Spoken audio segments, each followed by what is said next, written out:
Outworld. In studio. Improbable. Measurements, costume, take your pick. Fan artists battle for the admiration of Earthrealm in this episode of Extra Content. Get over here! Mortal Kombat fans have got to be tough.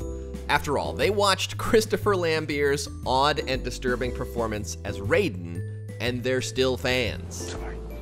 I'm growing to be quite a fan of the Monies, you know, those vinyl figures, Mighty Mugs, Darumas, whatever. And what really appeals to me is that the limitations of the form factor force the best artists to make these bold, creative choices with their colors and their schemes, and even textures and add-ons and what they glue on, how they modify the whole thing. Second, I like tight, controlled paintwork like the kind seen on Scorpion and Sub-Zero here, like it came off of a machine. It's so satisfying. All right, here's a whole family of Mortal Kombat kit-bashed figures from the whole series. And I'm not 100% certain about this, if it's intentional or not, but just as a consequence of the base figures maybe, they have this nostalgic quality to them, and it's not just from the MK franchise, which has been around forever, but maybe it's because they have these huge, overbroad, socketed shoulders and super narrow hips, or maybe it's the fact that the male cast is all that's represented here, but it just feels like something out of an 80s cartoon, you know, something that comes from a bygone era, in a good way, really,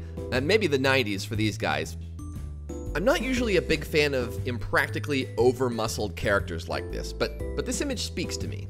The angry red mist, the 3D exploration of the dragon emblem on the background, and the sort of insect-like features of Scorpion in his tunic and in his helmet and shoulder pads.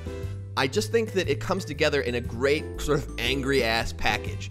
Also, notice the stinger on the dragon too. I thought that was pretty nice. I especially dig the facial pattern on this reptile, and the texture of the shirt for some reason reminds me of the original Star Trek, like he got it from a garage sale at the Gorn captain's house. Amusingly enough, that picture was painted from this photo. Here's another photo paint-over combo, giving us an uncommon look at Sub-Zero. The cracks in the skin are my favorite part, but I oddly really dig the texture on the head. Finally, here's an even more insect-like rendition of Scorpion. I think it's by the same artist as before. You know, if he had his arm kind of like around Katana or something, it could almost be the cover of a twisted Mortal Kombat-based romance novel. You know, I'm kind of surprised that's not a thing, but it probably is a thing, right? It is?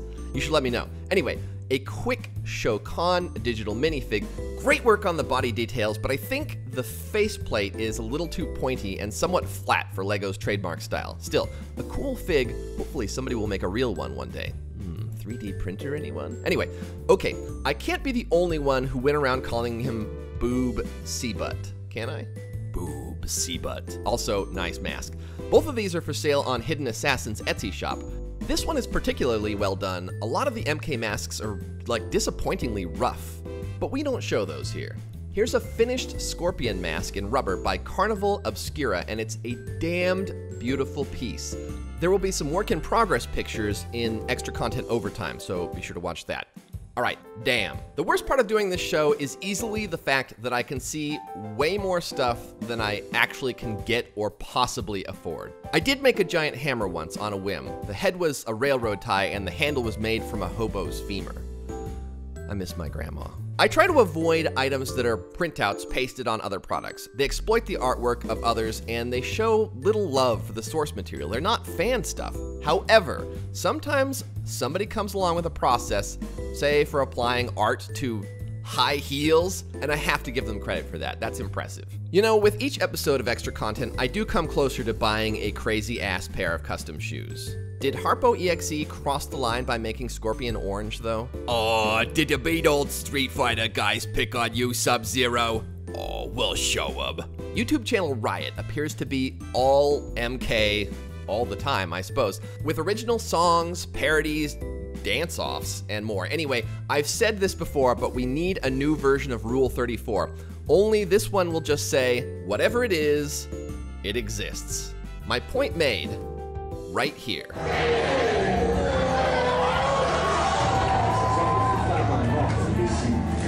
Awesome accessory sculpts here. I can't tell if they're handmade or not, but whatever. It's still very fitting. They're great. Okay, we'll go to the park. Just hold on for 2 seconds. Okay, go wrong. You got it? Oh, you got it! I'm go back to my concrete floor now. Oh man, I can't believe a famous cyborg has to take the bus. This is so humiliating. Man, if Sonia finds out they fired me from Hardee's, I'm gonna never hear the end of it.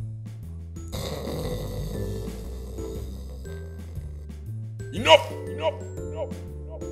Ooh, here's that awesome purple and green color combo again. The vivid colors really caught my eye in this piece, even though I'm not a giant fan of composite sheets like this. Just give me one shot that tells an interesting story. Nevertheless, these are really well photographed with gorgeous colors, and it's a beautiful build to boot. I just had an epiphany. If it were somehow decided that stripper clothes were too heavy and, cumbersome, we'd get every female costume in Mortal Kombat. It's like they went through some kind of tornado of scissors. The exotic dancer aesthetic may not be my cup of tea, but obsessed cosplayers that take pride in their work and the pictures of it are. So bravo to this duo, nice work. There's still a bunch more Mortal Kombat cosplay and fan art, but real quick, links are in the description, like if you saw something you liked, and subscribe for more. If you want to see a close-up of that Melina makeup, continue the show with extra content overtime, where you'll see plenty more of everything, including those pearly yellows.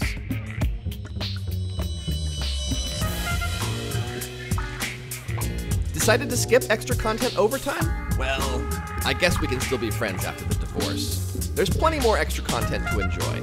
Extra content is up to 1 million episodes now. To see if I've already covered your favorite game and shown amazing cosplay and artwork for it, click the box on the left for the full playlist. If you just want to get straight over to more cosplay and fan art goodness, then click the box on the right. This is Ian with Verbal Processing for extra content. Cheers!